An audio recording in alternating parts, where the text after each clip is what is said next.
नमस्कार दोस्तों, मैं राजकुमार मौर्य प्रखर इंडिया यूट्यूब मंच पे आपका स्वागत है। बहुत बड़ी खबर आ चुकी है उत्तर प्रदेश की राजनीति से। उत्तर प्रदेश में इस समय भारतीय जनता पार्टी की सरकार है। योगी आदित्यनाथ मुख्यमंत्री हैं और योगी आदित्यनाथ की सरकार में, भारतीय जनता पार्टी की सरकार में शामिल है अपना दल यश, यानी कि अनुप्रिया पटेल की पार्टी। अनुप्रिया पटेल केंद्र में मंत्री हैं, एक सांसद, 2014 में 2 सांसद जीते थे, 2019 में 2 सांसद जीते थे, 2024 में केवल अनुप्रिया पटेल ही सांसद बनी और इनकी पार्टी के कुल मिलाकर के 13 विधायक हैं। भारतीय जनता पार्टी की सरकार है।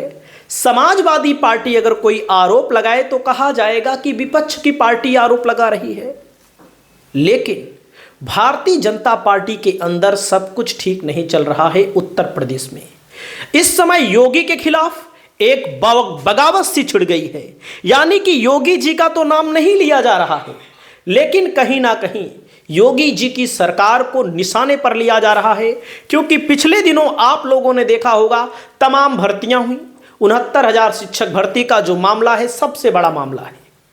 कहीं ना कहीं योगी जी की सरकार की गलती मानी गई। उसमें हाई कोर्ट का भी मामला सामने आया। हाई कोर्ट ने आदेश दिया, मामला सुप्रीम कोर्ट में फंसा दिया गया।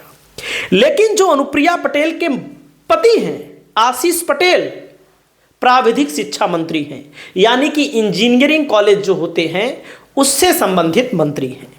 और कुछ नियुक्तियां हुई, उसमें भी पल्लवी पटेल ने आरोप लगाया। पल्लवी पटेल सपा की विधायक भले हैं अभी, लेकिन सपा से अलग थलग हैं। और जब उन्होंने धरना दिया विधानसभा में, तो समाजवादी पार्टी का कोई विधायक उनके साथ नहीं था। तो करोड़ों रुपए, 25-25 लाख रुपए घूस लेने के आरोप भी लगे हैं आशीष पटेल पर, और इसको लेकर के आशीष पटेल फायर है और अनुप्रिया पटेल भी फायर है। आज अपना दल यश के प्रदेश अध्यक्ष, राष्ट्रीय अध्यक्ष, केंद्रीय मंत्री जो भी हैं अनुप्रिया पटेल जी, और जो इनके पति हैं उत्तर प्रदेश सरकार के कैबिनेट मंत्री, तीनों नेताओं के द्वारा प्रेस कॉन्फ्रेंस की गई। भरी जनसभा में ललकारा गया। किसको ललकारा गया, इस वीडियो के माध्यम से सुनिए। आपकी जो भी राय हो, आप अपनी राय को दीजिए। आपको क्या लगता है कि आने वाले समय में क्या अनुप्रिया पटेल बीजेपी का साथ छोड़ देंगी? क्योंकि बीजेपी के साथ सरकार में है, और बीजेपी के साथ जब सरकार में हैं तो अपनी ही सरकार को कहीं ना कहीं कटघरे में खड़ी कर रही हैं। आप सुनिए इनके पति ने क्या कहा और अनुप्रिया पटेल ने क्या कहा, और सुनिएगा आप लोग, और आपकी जो भी राय हो। लड़ेगा, लड़ेगा, डरेगा, लड़ेगा। बैठ जाइए, बैठ जाइए, बैठ जाइए। यहां पर लड़ने की बात हो रही है, यहां से विपक्षी पार्टी से लड़ने की बात नहीं हो रही है। यहां पर कहीं तीर कहीं पर निशाना, यानी कि आप सुनिए तब आपको समझ में आएगा क्या हो रहा है। बैठ जाइए।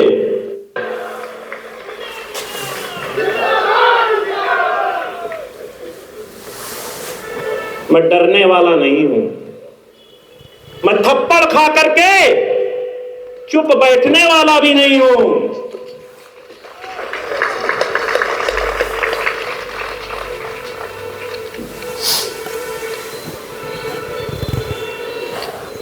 हमने अगर आपको वोट दिया है तो हमारे अधिकार भी हैं। अधिकारों को छीनने के लिए लड़ना पड़ेगा। मेरी गलती है, मेरी गलती है। मैंने 14 में से 7 इंजीनियरिंग कॉलेज के डायरेक्टर वंचित वर्ग के बनाए। ये मेरी गलती है। मेरी गलती है कि मैंने अपने विभाग में पिछड़े दलित वर्ग के लोगों के हितों की रक्षा की है। ये मेरी गलती है और ऐसी गलती मैं करता रहूंगा। मैं ऐसी गलती करता रहूंगा, डरूंगा नहीं।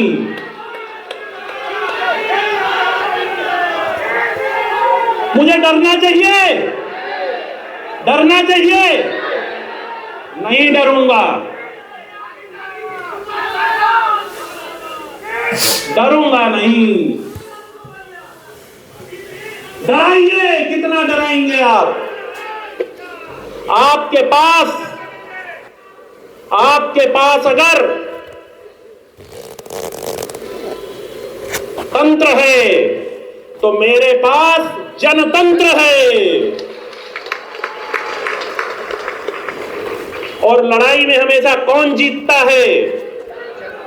कौन जीतता है? जनतंत्र। तो जब जनतंत्र आपके साथ है तो तंत्र से डरने की कोई जरूरत नहीं है। मैं तो पूछना चाहता हूं, एक धरना मस्तर 2 जुलाई हुई तो धरना, 17 अक्टूबर हुआ तो धरना। हमारे मीडिया के कुछ साथी हैं, इनको एक आइटम चाहिए। तो आप देख सकते हैं यहां पर डरने की बात किससे हो रही है। यहां पर कोई विपक्षी पार्टी नहीं है, सरकार में है और कहीं ना कहीं सरकार में अपना दल यस उत्तर प्रदेश में खास करके अपने आप को उपेक्षित महसूस कर रहा है, क्योंकि सरकार में रहते हुए जो बातें आशीष पटेल जी कह रहे हैं कहीं ना कहीं इनका दर्द बहुत बड़ा है। और इन्होंने आरोप भी लगाया है एसटीएफ के ऊपर।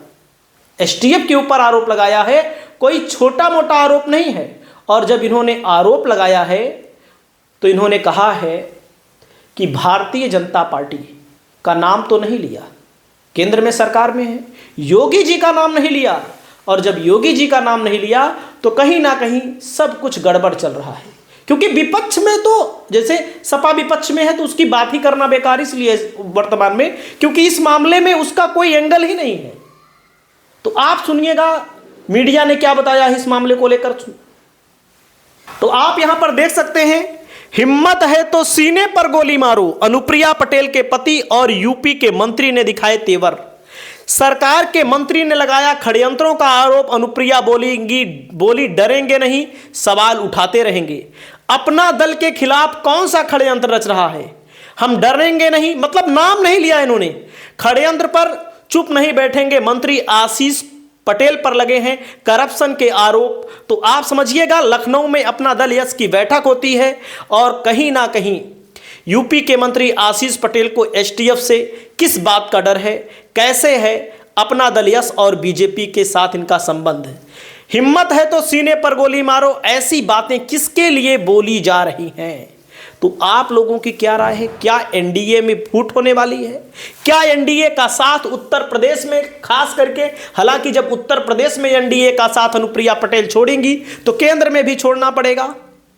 कुछ ना कुछ गड़बड़ है, क्योंकि ऐसा कहा जा रहा है कि अनुप्रिया पटेल के खिलाफ और अपना दल यस के खिलाफ भारतीय जनता पार्टी के लोग और कुछ अधिकारी ही इस समय षड्यंत्र रच रहे हैं।